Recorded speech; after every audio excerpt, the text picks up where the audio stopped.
Well, hello there, and well, I'm ready for spring and summer, and I'll bet you are too. And I welcome you to the program, and I am so pleased to have Kelly Toadvine here, who is Vice President of the Greenville Master Gardeners. And we have plants, we have ideas to share with you.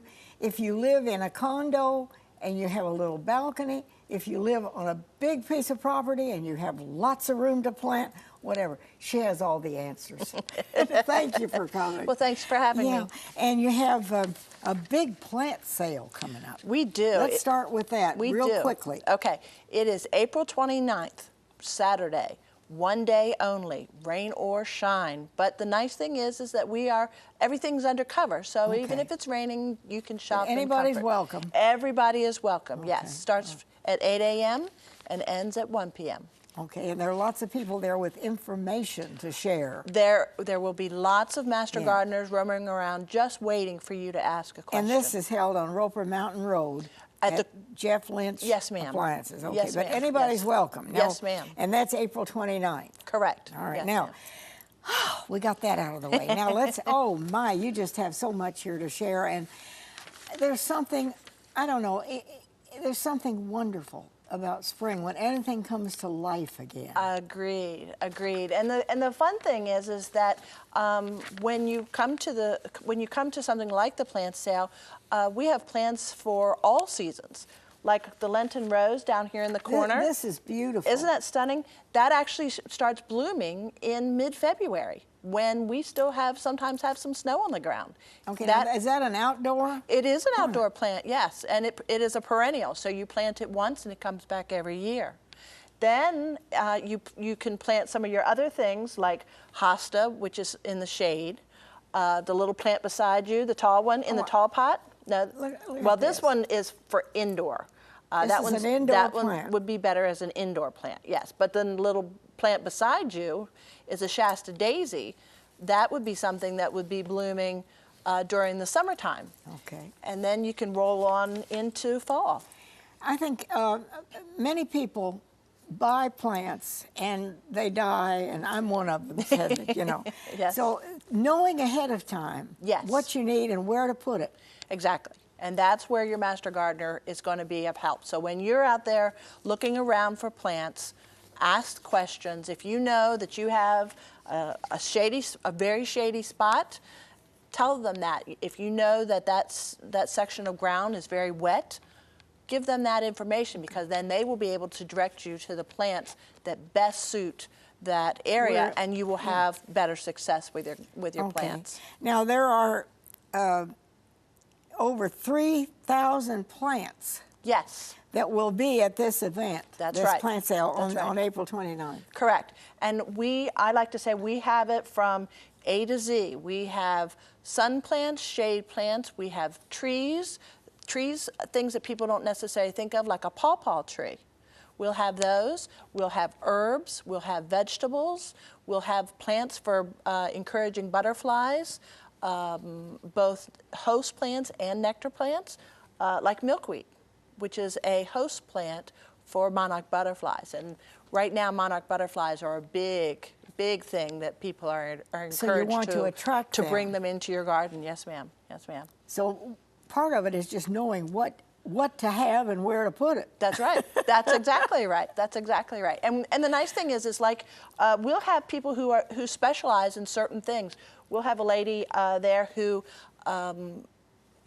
has done a lot of research on monarch butterflies especially, but on how to bring caterpillars and butterflies into your garden, what they eat, what their nectar plan is. So she will be able to give you some detailed information on how to set up a butterfly garden if you chose to. Now this event is a big thing you have every year. It is, yes. We have been doing this for well, I've been in the organization since 2008, and they have been doing it way before I even joined the organization. And we do have a website, www.ggmga.org. Yes. And if you want any information about the Master Gardeners, that's where to go. Yes, exactly. You got it all. Exactly. But you have many, many people involved in gardening here in this area Oh of the yes, United States.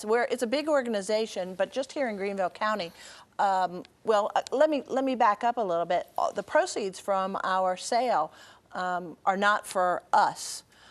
They are actually turned back into the community. One of the big things that we do every year is we give out grants for community gardens, for school gardens, for community projects. Some of the other things that money is used for is to help to maintain the butterfly garden, the heritage garden, and the herb garden at Roper Mountain Science Center. Then there's Linky Stone Children's Garden downtown. As we were talking earlier, the Ask a Master Gardener team, and they visit local farmers markets during the summer, giving free advice on how to take care of your garden and your plants. So the money really does make all the difference for us. And the other big thing is our Junior Master Gardener program. So the funds What is from that? this Junior Master Junior Gardener. Master What is Gardener. that? That's something that's new, isn't it? No, we've been running it for a few years now. The location keeps changing, but the Junior Master Gardeners is a way for young children, middle school age, where there would be some interest in being able to focus. But they can come to the camp, and they can do it by the day, or they can do more than one day. So they come in and they may learn how to start seeds.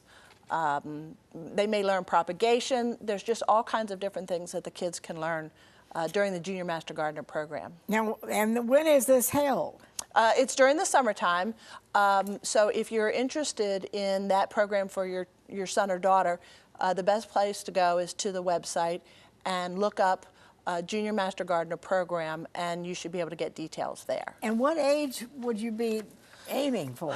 I would say you're probably looking at the 8 to 12-year-olds. Again, kids need to be able to, because they'll give them tools to use, a trowel and things like that. So we want them to be able to handle those kind of things. And they actually taught about what goes where and what you have to do to grow something. Yes, how it's important to start with good, healthy soil, and not use and doing organic treatments, worm composting. There's just all kinds of information that they can learn. And the fun thing is then they can go home and teach their parents.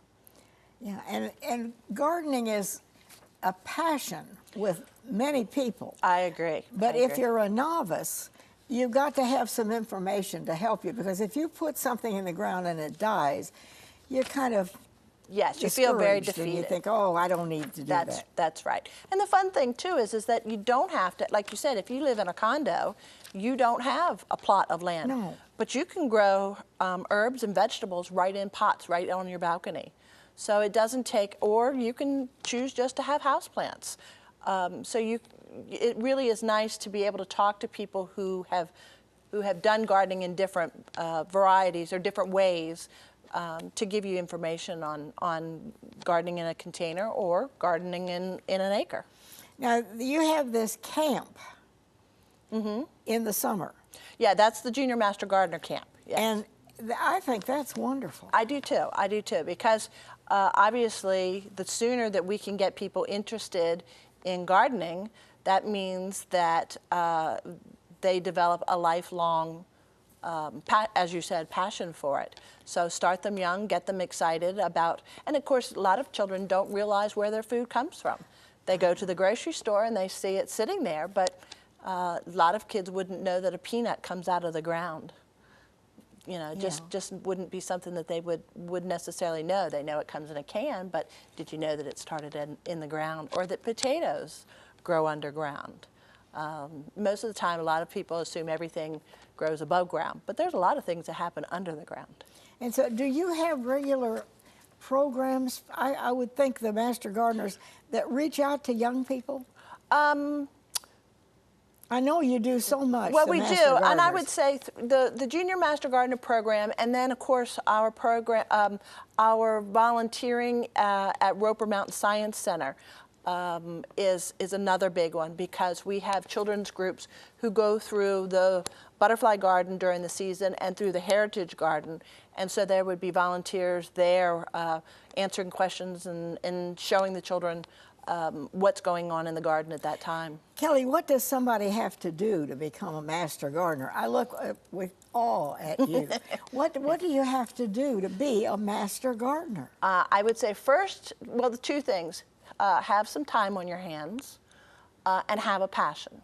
And then you have to take a 17-week class through Clemson Extension Office. You have to pass 17 weeks. Yes, ma'am. And It's a commitment. It is a commitment. That's why I say time is an issue. Once you have passed your final exam, then to become a certified master gardener, which means you can go out into the public to volunteer, you have to do a minimum of 40 hours of community service every year. So 40 hours a year. A year to stay a certified master gardener, yes. So, but if you're passionate about it, it's not fun. It's fun and it's not hard. Certainly during the summer months, the spring and fall are our peak times, because we're out, you know, as I say, actually getting our hands dirty. In the wintertime, we do a little more talking, but you know, it really is a time commitment. So if you've got the time. You have this outreach also, the camp during the summer, but you also have Saturdays at the farmers market. Yes. We have to go to a break, but tell us about that. Okay, and that's called the Ask a Master Gardener program, and we have a team that goes to local farmers markets. And we set up a booth, and we have volunteers ready to answer any question that you can come up with, whether it's about, you know, a bug that's eating your potatoes, or your hosta has gone wilty. They're there to answer those questions. So if you go to a farmer's market, right, on a Saturday morning, you probably can find a master gardener's booth, and if you have some questions, or maybe you just want to get started, they're there to help. That's right. That's wonderful. We're going to go to a break. We'll be right back because we've got lots to show you.